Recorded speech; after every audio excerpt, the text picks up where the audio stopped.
আসসালামু আলাইকুম বন্ধুরা। ডে 6 এ আজ আমরা আলোচনা করব পাইথন ফাংশন নিয়ে। তো পাইথন ফাংশন কি? ফাংশন কি? ফাংশন হচ্ছে একটা নির্দিষ্ট কাজ সম্পাদন করে। আমরা রিয়েল লাইফে কিন্তু চারদিকে তাকালে কিন্তু অনেকগুলো ফাংশন পাবো। যেমন হচ্ছে আপনি যদি রাইস কুকারের কথা চিন্তা করেন, তাহলে সেখানে কি করে রাইস কুকার আপনাকে ভাত রান্না করে দেয়। আপনি যদি ফিল্টারের কথা চিন্তা করেন, পানির ফিল্টার, তাহলে সে কি করে আপনাকে পানির ফিল্টার করে দেয়। এভাবে হচ্ছে আপনার ফাংশনগুলো নির্দিষ্ট কাজ সম্পাদন করে থাকে। তো পাইথনে ফাংশন হলো কোডের একটি ব্লক যা একটি নির্দিষ্ট কাজ সম্পাদন করতে ব্যবহৃত হয়। ফাংশন ব্যবহার করে কোড সহজে পুনরায় ব্যবহার করা যায় এবং কোডের রিডেবিলিটি বা পঠনযোগ্যতা বৃদ্ধি করা যায়। তো ফাংশন মূলত দুই প্রকার, একটা হচ্ছে বিল্ট ইন ফাংশন আর একটা হচ্ছে ইউজার ডিফাইন্ড ফাংশন। তো বিল্ট ইন ফাংশনটা হচ্ছে যেটা পাইথন আমাদেরকে তৈরি করে দিতে হয়। এই ফাংশনগুলো আমাদের তৈরি করার প্রয়োজন নেই, জাস্ট ফাংশনগুলো আমরা কল করে আমরা হচ্ছে কাজগুলো করব বা ফাংশনগুলো শুধু আমরা ব্যবহার করব। আর ইউজার ডিফাইন্ড ফাংশন যেটা হচ্ছে আমাদের প্রয়োজন অনুসারে আমরা একটা ফাংশন তৈরি করে নেব, যে এই ফাংশনটা কি কাজ করবে সেটা তাকে আমরা বলে দেব। তো ইউজার ডিফাইন্ড ফাংশন তৈরি করার উপায়টা কি? প্রথমে আপনাকে কি করতে হবে? ডেফ নামে কিওয়ার্ডটা ব্যবহার করতে হবে। তারপর হচ্ছে আপনাকে স্পেস দিতে হবে। স্পেস দেওয়ার পরে আপনি ফাংশনের নামটি ব্যবহার করবেন। তো ফাংশনের নামটি হচ্ছে একটা আইডেন্টিফায়ার, যেটি হচ্ছে আপনি একটা ভেরিয়েবলের নাম যে রুলে লেখেন, ফাংশনের নামটাও সেই রুলে আপনাকে লিখতে হবে। তারপরে হচ্ছে আপনাকে প্যারেনথেসিস ব্যবহার করতে হবে বা ফার্স্ট ব্র্যাকেট ব্যবহার করতে হবে। তারপরে হচ্ছে আপনি কি করবেন? ক্লোন ব্যবহার করবেন। তাহলে আপনার কি ফাংশন তৈরি করার কাজ কিন্তু শেষ। তো এখন ফাংশনের ভিতরে ফাংশনটা আমরা তৈরি করলাম, এখন আমাকে বলে দিতে হবে যে এই ফাংশনটা কি কাজ করবে। তো আমরা এখানে বলে দিছি যে ফাংশনটা রিটার্ন করবে 3। এই রিটার্ন যেটা সেটা হচ্ছে কি বোঝাচ্ছে, যে আপনি ফাংশন দ্বারা কাজ করায় আপনি কি আউটপুটটা চাচ্ছেন। তো এর ভিতরে হচ্ছে ফাংশনের ভিতরে বিভিন্ন লজিক থাকতে পারে আপনার। তো সেই লজিকগুলো অ্যাপ্লাই করে ফাইনালি আপনাকে একটা আউটপুট যদি পেতে চান, সেই ক্ষেত্রে আপনি কি করবেন? রিটার্ন এই কিওয়ার্ডটা ব্যবহার করবেন। তো এই রিটার্ন কিওয়ার্ড ব্যবহার করার পরে ক্লোনের পরে এন্টার দিয়ে আপনি কি করবেন? একটা হচ্ছে ট্যাব প্রেস করবেন বা একটা ইনডেন্ট হচ্ছে আপনি প্রকাশ করবেন। তো এটা হচ্ছে আপনার যখন আপনি ট্যাব দিবেন তখন সে বুঝবে যে এই কোডগুলো আপনার ফাংশন নেমের হচ্ছে ভিতরে, অর্থাৎ ফাংশনের ভিতরে হচ্ছে এই কোডগুলো লেখা হবে। তো এই ফাংশনটি রিটার্ন করছে 3। এবং আপনার হচ্ছে ফাংশনটা কল করবেন কিভাবে? তাহলে আমরা তো ফাংশনটা তৈরি করে ফেলছি, এখনো কিন্তু আমরা ব্যবহার করি নাই। তো আমরা যদি ব্যবহার করতে চাই বা কল করতে চাই, সেক্ষেত্রে আপনার জাস্ট ফাংশনের নেমটা এবং হচ্ছে প্যারেনথেসিসটা দিবেন। দিলেই আপনি কি করবেন? এই ফাংশনটা আপনি কিন্তু আউটপুট হিসেবে পাবেন যে 3। অর্থাৎ আপনি আবার কল করলেন আবার 3, আবার কল করলেন আবার কি 3 আপনি পাইলেন। তো এই বিষয়টা যদি আমরা কোডে আমাদের একটুখানি প্র্যাকটিস করি, তাহলে দেখেন যে কি হয়। যে আমরা একটা ফাংশন তৈরি করলাম ডেফ, যে সে হেলো। তো এই ফাংশনের কাজ হচ্ছে আপনাকে কি করবে? সে শুধু সে হেলো অর্থাৎ হেলো রিটার্ন করবে। তো আমরা এখানে হচ্ছে ক্লোন দিব। এখন ক্লোন দেওয়ার পরে একটা এন্টার প্রেস করব। এখানে হচ্ছে আমরা কি করব? যে রিটার্ন হেলো ওয়ার্ল্ড। এ কি করলো? যে আপনাকে হেলো ওয়ার্ল্ড এই লেখাটা প্রিন্ট করবে। এখন এই ফাংশনটা কল করার জন্য আমরা কি করব? দেখেন, আমরা যদি এখন আউটপুটটা দেখতে চাই, তাহলে কিন্তু আমরা আউটপুট কোনো কিছু পাচ্ছি না। কারণ কি? আমরা এখন পর্যন্ত কোনো কিছু প্রিন্টে আমরা কি আউটপুট দেখাই নাই। তো আমরা এটাকে কল করব। তো আমরা সে হেলো যদি কল করি, তো আমাদের সে হেলোটা কল হইলো, ঠিক আছে। কিন্তু এই সে হেলোটা কি আমাদের কোনো কিছু আউটপুট দেখাবে? না, এখন পর্যন্ত কোনো কিছু আউটপুট দেখাবে না। কারণ এখানে আউটপুট দেখতে চাইলেই আমরা কি করব? প্রিন্ট এই ফাংশনটি আমাদের ব্যবহার করতে হবে। তো দেখেন, আমরা সেভ দিলাম, তারপরেও কিন্তু কোনো আউটপুট আমরা পাচ্ছি না। তো এখন এটাকে আমরা কি করব? যে আমরা প্রিন্ট করব সে হেলোটা। তো এই যে আপনাকে বলেছিলাম যে বিল্ট ইন ফাংশন, তো প্রিন্ট যে ফাংশনটা এটা হচ্ছে বিল্ট ইন ফাংশন, যেটা হচ্ছে আমাদের কনসোলে হচ্ছে আউটপুট গুলো দেখায় যে আসলে কি প্রিন্ট আমরা করতে চাচ্ছি। তো আমরা এখানে যদি সে হেলোটা যদি আমরা প্রিন্ট করি, দেখেন তাহলে কি হলো? আমরা এই প্রিন্টের ভিতরে সে হেলোটাকে কল করে দিলাম। তো কল করে দেওয়ার পরে আমরা যদি এটার আউটপুটটা দেখি, দেখেন যে আমরা কি হেলো ওয়ার্ল্ডটা কিন্তু এখন প্রিন্ট হিসেবে আউটপুট পাচ্ছি। তো আমরা এই যে ফাংশনটা আমরা তৈরি করলাম, এই ফাংশনটাকে কিন্তু আমরা একটা ভেরিয়েবলের ভিতরেও আমরা রেখে দিতে পারবো। তো আমরা ভেরিয়েবলের ভিতরে যদি রেখে দেই, ধরেন আমরা একটা এ নামে ভেরিয়েবল নিলাম। তো এই ভেরিয়েবলের ভিতরে আমরা কি করলাম? এই সে হেলোর আউটপুটটা আমরা রেখে দিলাম। তো আমরা এখন যদি আমরা প্রিন্ট করি এই ভেরিয়েবলটা, তাহলে আমরা কি আউটপুটটা কিন্তু সেম হেলো ওয়ার্ল্ডটা কিন্তু আমরা পাচ্ছি। তো এইভাবে কিন্তু আমরা ফাংশনগুলো কল করব। তো আমরা যদি ফাংশনের ভিতরে একাধিক লাইন যদি লিখতে হয়, তাহলে প্রত্যেকটাই কিন্তু আপনার কি করতে হবে? ট্যাব প্রেস করে করে কিন্তু আপনার এই জায়গাটা কিন্তু আপনার রেখে দিতে হবে। যদি আমি এইখান থেকে যদি কোনো কিছু লিখি, তাহলে কিন্তু সে ইরর দিবে। অর্থাৎ সে কিন্তু তখন বুঝবে না যে এই লাইনটা আসলে ফাংশনের ভিতরে কিনা। তো আপনার ফাংশনের ভিতরে কোড লিখতে গেলে আপনাকে একটা ট্যাব প্রেস করে তারপরে কিন্তু আপনাকে লিখতে হবে। তো এই জিনিসটা একটু মাথায় রাখবেন। তো এটা হচ্ছে একটা ছোট্ট একটা ফাংশন। এখন যদি আমরা আমাদের কোডে যদি চলে যাই প্রেজেন্টেশনে, তাহলে দেখেন যে আমার যে ফাংশনটা তৈরি করলাম, এখন ফাংশনের ভিতরে আমরা যে রাইস কুকারের কথা চিন্তা করছিলাম, সেই রাইস কুকারের ভিতরে আমরা কি করছি? একটা চাউল দিছি এবং হচ্ছে পানি দিছি। তো এই যে চাউল দিতেছি আর হচ্ছে পানি দিতেছি, এটা হচ্ছে ইনপুট দিতেছি, অর্থাৎ ফাংশনের ভিতরে আমি ইনপুট যদি দেই সেটাকে বলা হয় হচ্ছে আর্গুমেন্ট বা প্যারামিটার। তো এই সে হেলো এর ভিতরে যদি আমি একটা ইনপুট দেই যে নেম, তাহলে সে কি করবে, এই নেমটাকে সে ইনপুট হিসেবে নিবে। এই নেমটা হচ্ছে ডাইনামিক, অর্থাৎ এই নেমের পরিবর্তনটা যখন আমরা ফাংশন কল করব তখন হচ্ছে আমরা বলে দিব। তো আমরা যদি এই ফাংশনের ভিতরে যদি আমরা বলে দিই যে রিটার্ন হেলো, এটার সাথে এই নেমটাকে কনকেট করে দেই এবং ফাংশনটাকে যদি আমরা আবার তৈরি করি, দেখেন যে এইখানে আমরা প্যারামিটার দিলাম হচ্ছে 3টা। তো 3টার ভিতরে আমরা কি করলাম যে নেম, এস, ফোন, 3টা আমি প্যারামিটার দিলাম। কিন্তু একাধিক ইনপুট যদি আমি দিতে চাই সেই ক্ষেত্রে আমার কি ব্যবহার করতে হবে, কমা ব্যবহার করে করে ইনপুটগুলো দিয়ে দিতে হবে। এবং আমি যদি ফাংশনটাকে কল করতে চাই তাহলে কি করব, সে হেলো, এবং এই যে আমরা নেম যে প্যারামিটারটা বা ইনপুটটা দিছিলাম, যখন আমরা কল করব তখন আমরা বলে দিতে হবে যে এই নেমটা হচ্ছে আমাদের কি রাকিব, বা ইনপুটটা রাকিব। তখন আমাদের এটা রিটার্ন করবে হেলো রাকিব, অর্থাৎ হেলো এর সাথে নেমটাকে কনকেট করে দিছে, অর্থাৎ ইনপুট আমি যেটা দিছি সেটা কি কনকেট করে দিছে। তো আমি আবার যদি সে হেলো করি তাহলে মিনু, তাহলে এই কি রিটার্ন করবে, যে মিনু কিন্তু আপনাকে রিটার্ন করলো। তো আমরা এই বিষয়টা যদি আমাদের কোডে যদি একটুখানি দেখি, যে দেখেন যে আমরা এটার ভিতরে একটা কি করলাম, নেম নামে একটা ইনপুট নিলাম। এই নেমটা ওয়ার্ল্ডের পরিবর্তে এটা কি করবে,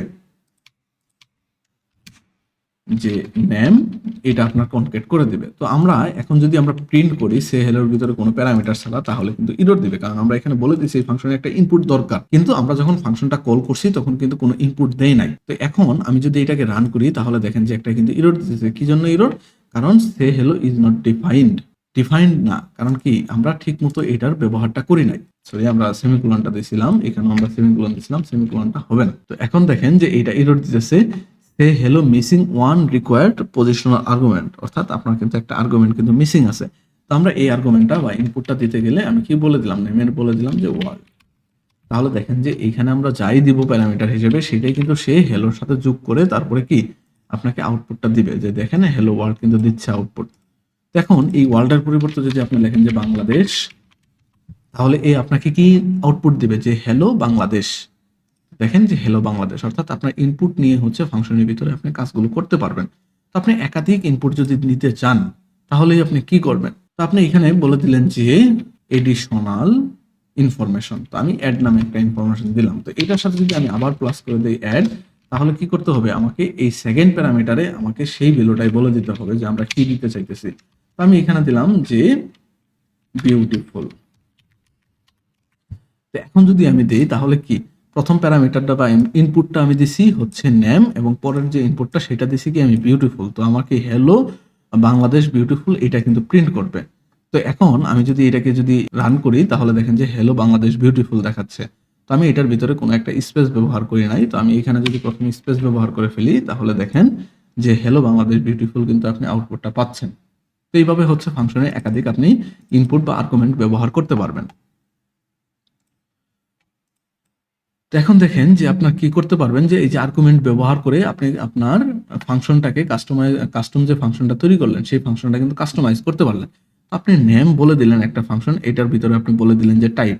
তো টাইপ যদি আপনার ইকুয়াল 1 হয় তাহলে সে রিটার্ন করবে হ্যালো, এবং আপনার টাইপ যদি হয় 2 সে রিটার্ন করবে কি হাই, এবং টাইপ যদি অন্য কোনো কিছু হয় তাহলে সে সরি একটা তারপরে কি আপনার এই যে নেমটা সেটা কিন্তু প্রিন্ট করবে। তো এইভাবে হচ্ছে আপনি ফাংশনগুলোকে রিটার্ন করতে পারবেন কন্ডিশনালি টাইপের উপরে ডিপেন্ড করে, অর্থাৎ কাস্টমাইজ করতে পারবেন ইনপুট অর্থাৎ প্যারামিটারটা ব্যবহার করে। তো ফাংশন ব্যবহার করে আমরা কি কোডকে পুনরায় ব্যবহারযোগ্য করে তুলতে পারি, অর্থাৎ একই কোড আমাদের বারবার লেখার প্রয়োজন নাই। অর্থাৎ আমি আমার যে কাজটা করবে সেই ফাংশনটা আমি কি করে দেবো, একবার তৈরি করে নিব, তারপরে আমি বারবার আমার প্রজেক্টে ব্যবহার করব। তো দেখেন যে আমি কি করছি, ডিপ ক্যালকুলেট এরিয়া নামে একটা ফাংশন তৈরি করছি, যে ফাংশনটা কি করবে, আপনাকে লেংথ এবং উইথটা দুইটা গুণ ইনপুট নেবে এবং এটার ক্ষেত্রফলটা রিটার্ন করবে। তো দেখেন যে লেংথ এবং উইথটা সে গুণ করে ক্ষেত্রফলটা রিটার্ন করতেছে। তো এখন আমরা যদি ক্যালকুলেট এরিয়া যদি 5 এবং হচ্ছে 10 দেই তাহলে আমার 50 রিটার্ন করবে। আমি যদি ক্যালকুলেট এরিয়া যদি লেংথ দেই 5 এবং উইথ দেই যদি হচ্ছে 5 তাহলে আমাকে রিটার্ন করবে 25। এবং আমি ক্যালকুলেট এরিয়া যদি 10 দেই এবং হচ্ছে উইথ যদি দেই হচ্ছে 10 এবং লেংথ দিলাম 10, তাহলে সে কি করবে, আমাকে এরিয়াটা রিটার্ন করবে হচ্ছে 100। তো এইভাবে আমরা হচ্ছে একটা ফাংশন তৈরি করে সেটা আমরা বারবার ব্যবহার করতে পারি, যার ফলে আমাদের কোডে কি একই টাইপের কোড বারবার লেখার প্রয়োজন হইতেছে না। এখন দেখেন যে ফাংশনের ডিফল্ট যে প্যারামিটারটা সেই বিষয়টা কি। ফাংশন কল করার সময় যদি কোনো প্যারামিটারের ভ্যালু না দিতে চান সেই ক্ষেত্রে প্যারামিটারের ডিফল্ট মান সেট করে দিতে পারবেন। দেখেন আমরা এখানে বলে দিলাম যে সে হেলো নেম আননোন। তো আমরা যখন কল করব যে সে হেলো, এটার ভিতরে যখন আমি কোনো প্যারামিটার আমি পাস করতেছি না, তখন কি সে হেলো আননোন দিতেছে। এর আগে যখন আমরা এই ফাংশন আমরা যদি কোডে একটু যাই, তাহলে দেখেন যে আমরা এখানে প্যারামিটারগুলো দিলাম না, তাহলে এ কিন্তু এখন ইরর দিতেছে। কেন ইরর দিতেছে? ধরেন আমরা সেকেন্ড প্যারামিটারটা কেটে দিলাম, এখন সে ইরর দিতেছে কারণ কি একটা মিসিং আর্গুমেন্ট। এখন আমরা যদি এখানে বলে দেই যে নেমের ভিতরে, অর্থাৎ আমরা যদি কোনো প্যারামিটার না দেই, তাহলে আমাদেরকে আননোন প্রিন্ট করবে। এখন আমি যদি এখন প্রিন্ট করি, তাহলে দেখেন যে কোনো প্রকার এরর কিন্তু পাবো না, এবং কি সে কি প্রিন্ট করছে, হেলো আননোন কিন্তু প্রিন্ট করছে। অর্থাৎ আমরা কিন্তু যদি আমরা প্যারামিটারের ভ্যালু যদি বাই ডিফল্ট যদি না দেওয়ার প্রয়োজন হয়, তাহলে কিন্তু সে কি করবে যে আননোন ডিফল্ট একটা প্যারামিটারের ভ্যালু আমরা বলে দিতে পারবো। আর যেহেতু আপনার এটা হচ্ছে একটা ভেরিয়েবল নেমের মতো কাজ করতেছে নেমটা, তাহলে আপনি কি করতেছেন যে ভেরিয়েবলের মানটাও আপনি সাথে সাথে অ্যাসাইন করে দিতে পারবেন, কিন্তু সেই ক্ষেত্রে আপনার ফাংশনের আর প্যারামিটার হিসেবে ইনপুট দেওয়ার প্রয়োজন নাই। আপনি যদি দেন, ধরেন আপনি এখানে দিলেন যে ওয়ার্ল্ড, তাহলে সে কি করবে, তখন কিন্তু আপনার এই যে ডিফল্ট ভ্যালুটা সেটা কিন্তু আর সে নেবে না। তখন আপনি যেই ইনপুটটা দিবেন আপনার ফাংশনে, সেটাই নিয়ে কিন্তু আপনার কাজ করবে। তো আপনি হচ্ছে এখন প্রিন্ট করলেন, দেখেন কি হলো, আমরা কোথায় ভুল করছি, তো আমরা এটা সেভ দেয় নাই। এখন এটা হচ্ছে ক্লোজ করি। এখন যদি প্রিন্ট করি, দেখেন যে হেলো ওয়ার্ল্ড কিন্তু আউটপুট দেখাচ্ছে। তো আমরা এখানে হেলো ওয়ার্ল্ড 2 যদি দেই, তাহলে কি আমাদের যে ইনপুটে আমি প্যারামিটারটা দিব সেটাই কিন্তু আমার কাজ করবে। দেখেন হেলো ওয়ার্ল্ড, সেভ দেই এবং রান করি, দেখেন হেলো ওয়ার্ল্ড 2 কিন্তু আমাকে দেখাচ্ছে। আর আমি যদি না দেই, তাহলে সে প্রিন্ট করবে আননোন। তো আমি প্রিন্ট করলাম, তাহলে হেলো আননোন প্রিন্ট করতেছে। তো এইভাবে হচ্ছে আমরা ফাংশনের ডিফল্ট প্যারামিটারটা সেট করে দিতে পারি। তো ফাংশনের উপকারিতা কি কি? ফাংশন একবার লেখা হলে তা বারবার ব্যবহার করা যায়। তো সম্পূর্ণ প্রজেক্টের কোড পরীক্ষা করতে হয় না, শুধু যে ফাংশনের সমস্যা সেটি পরীক্ষা করলে সহজে বাগ ফিক্স করা যায়। তো আপনার ফাংশনে হচ্ছে একটা জায়গায় যদি আপনি তৈরি করে রাখেন, যদি 100 জায়গায় যদি ব্যবহার করেন, তাহলে তো আর আপনার 100 জায়গায় পরিবর্তন করার প্রয়োজন নাই। আপনি একটা জায়গায় পরিবর্তন করলে কিন্তু 100 জায়গায় পরিবর্তন হয়ে যাবে। অর্থাৎ সম্পূর্ণ কোডের পরীক্ষা করতে হয় না। কোড পড়তেও বুঝতে সহজ হয়। আপনি যদি একাধিক আপনার অনেক বড় 1000 লাইনের একটা কোড, সেখানে যদি আপনার ফাংশন তৈরি করে যদি আপনি আলাদা আলাদা করে ভাগ করে নেন, তাহলে কিন্তু আপনার কোডগুলো পড়তেও কিন্তু সুবিধা হবে, এবং আপনি কিন্তু সম্পূর্ণ কোড কিন্তু আপনাকে কি করতে হবে না, রিড করতে হবে না। অর্থাৎ আপনার যেখানে দরকার সেখানে কি সেই ফাংশনটা দেখলেই আপনি বুঝতে পারবেন যে এই ফাংশন দ্বারা কি কাজ করা হয়েছে। এবং বড় কাজগুলো ছোট ছোট মডিউলে ভাগ করা যায়, যেটা বললাম যে আপনার যদি মনে হয় যে অনেক বড় কোনো প্রজেক্ট, তাহলে সেই প্রজেক্টে আপনি ছোট ছোট মডিউলে ফাংশন দ্বারা ভাগ করে নিতে পারবেন। এবং কোডের আকার ছোট রাখা যায়। আপনার কোডটা কি ফাংশনের মাধ্যমে আলাদা আলাদা মডিউলে ভাগ করার কারণে ছোট ছোট ভাগে আপনি ভাগ করতেছেন, যার কারণে কোডের আকার ছোট রাখা যায়। যদি কোডের আকার বড় হয়, সেই ক্ষেত্রে কিন্তু আপনার কি রক্ষণাবেক্ষণ কিন্তু সহজ হয়ে যাবে। তো সেই জন্য আপনার কি ফাংশনের উপকারিতা হচ্ছে রক্ষণাবেক্ষণে আপনি সহজেই করতে পারবেন। তো ধন্যবাদ সবাইকে। চ্যানেলটিকে সাবস্ক্রাইব করে রাখবেন। আপনাদের প্রতিটি সাবস্ক্রাইবার আমাদের নতুন নতুন ভিডিও তৈরি করার অনুপ্রেরণা যোগায়। আসসালামু আলাইকুম।